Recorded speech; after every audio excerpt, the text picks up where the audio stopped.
Waalaikum selamat malam, berjumpa kembali bersama saya Wong Ganteng Sakdonyo. Mohon untuk tidak menyebutkan nama dan identitas dalam percakapan ini karena percakapan ini saya naikkan dalam konten YouTube. Bagaimana Mbak E? Begini Mas Sandro, kan saya datanya dulu ke Hong Kong itu dituakan. Siap. Terus untuk data semua sudah saya perbarui menjadi sama dengan paspor. Tapi alamatnya yang di KTP yang baru yang menjadi janda itu pakai alamat rumah yang baru, jadinya alamat itu nggak sama-sama dengan kontrak kerja gitu. Itu bermasalah tidak kalau nanti mendaftarkan nikah di Hong Kong? Ya enggak. Alamat enggak bermasalah? Enggak.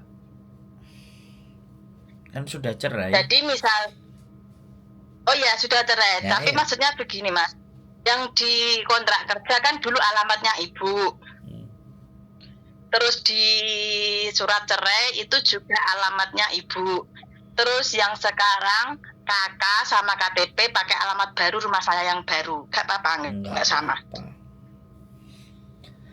Tidak ada masalah. Yang masalah itu kalau tahunnya beda sama namanya beda, itu baru masalah.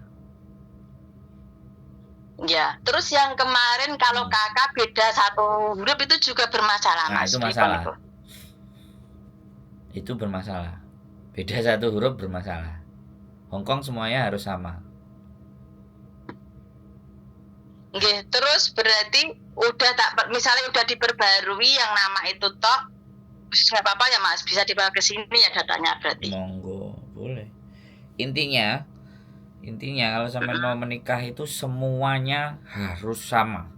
Kecuali ya sampean tadi ngomong kan alamat nggak sama nggak apa-apa. Yang penting identitas pribadi sampean, nama, tahun lahir, tanggal lahir itu harus sama.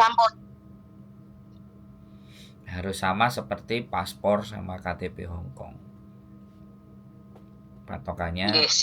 Patokannya mereka itu paspor dan KTP Hongkong.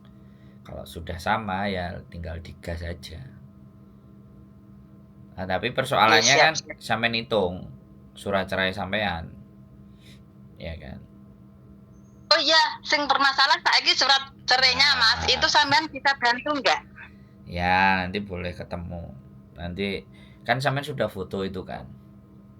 Nggih. Ya, tapi kan yang belum sampean foto kan KTP Hongkong sama paspor. Kan mau disamakan itu kan. Ya itu banyak sekali Mbak kemarin teman-teman yang bermasalah di sana, tapi ya alhamdulillah lah itu bukan persoalan yang berat gitu, bisa kita bantu itu semuanya. Kalau memperbarui itu harus nanti kertasnya dibawa ke sini apa cuman foto bisa Mas? Foto bisa, jadi sekali lagi ya nanti kita akan ngurus di pengadilan agama untuk merubah data sampean di pengadilan agama. Nah, untuk mendapatkan surat cerai yang baru tapi dengan perubahan nama, perubahan tahun atau perubahan apa yang sampean kehendaki. Jadi itu aja. Ada petugasnya nanti yang kita bisa bantu. Gitu dari departemen pengadilan, dari pengadilan agama. Begitu ceritanya Mbak. Nek sampean betulin dhewe di rumah kan leren mule, leren ngene, leren ngono kan.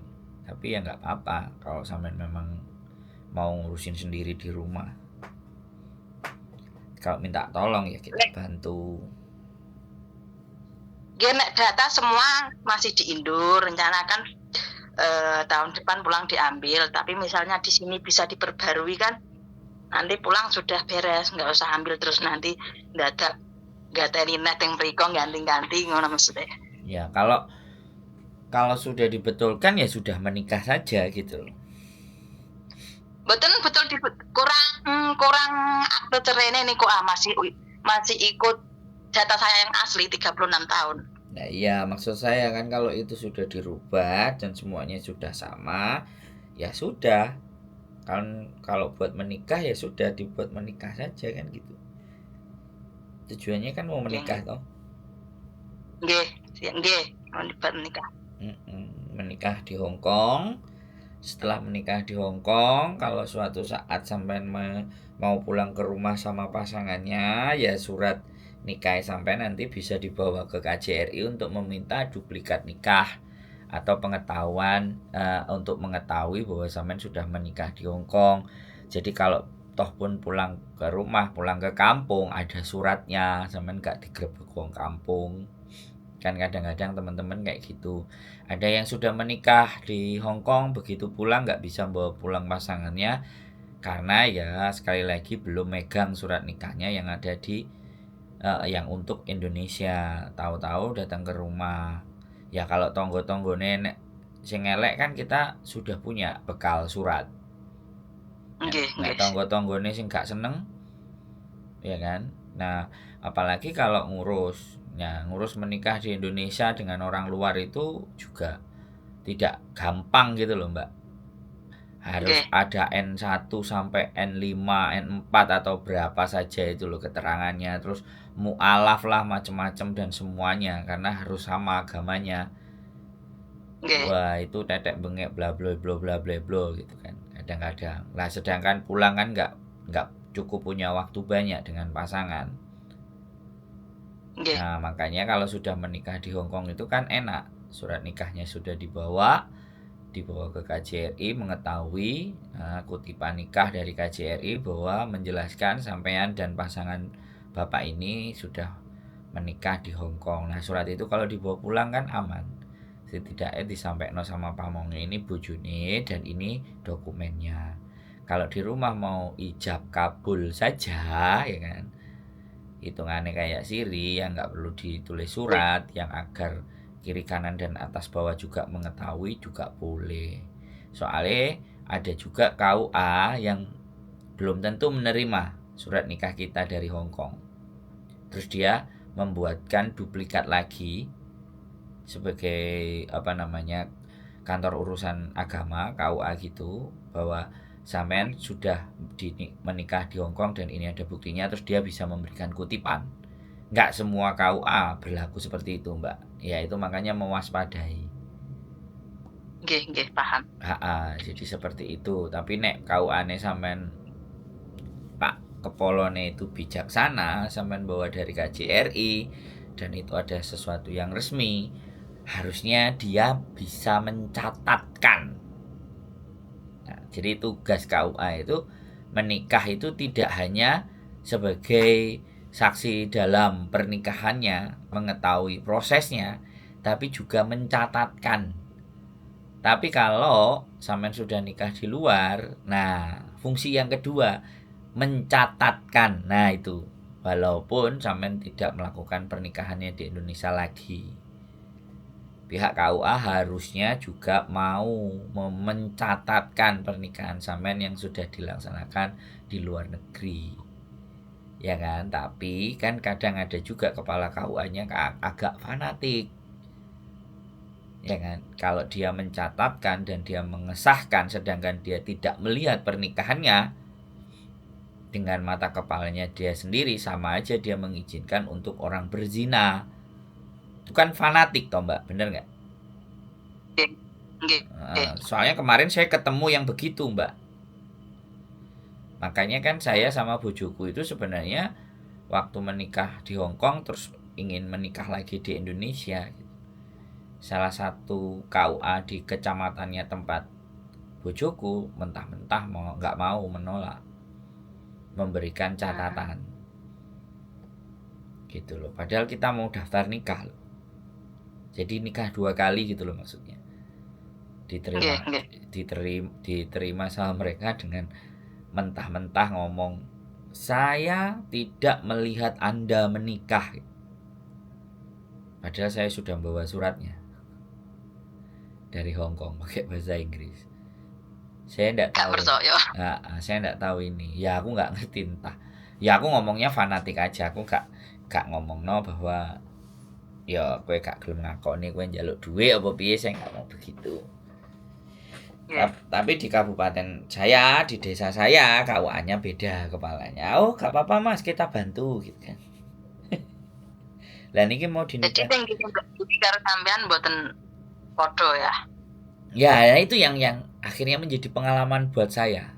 Kalau seandainya nanti sampean ketemu KUA yang hapcok ya kan, yang enak.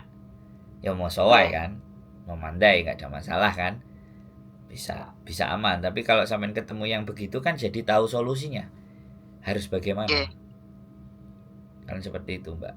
Karena saya mengalami sendiri persoalan itu saya mengalami sendiri, tapi bukan berarti nanti pengalaman ini juga berlaku buat sampean, kan saya juga nggak ngerti. Tapi setidaknya sampean sudah punya pengetahuan atas itu gitu loh. Jadinya nggak bingung, nggak panik.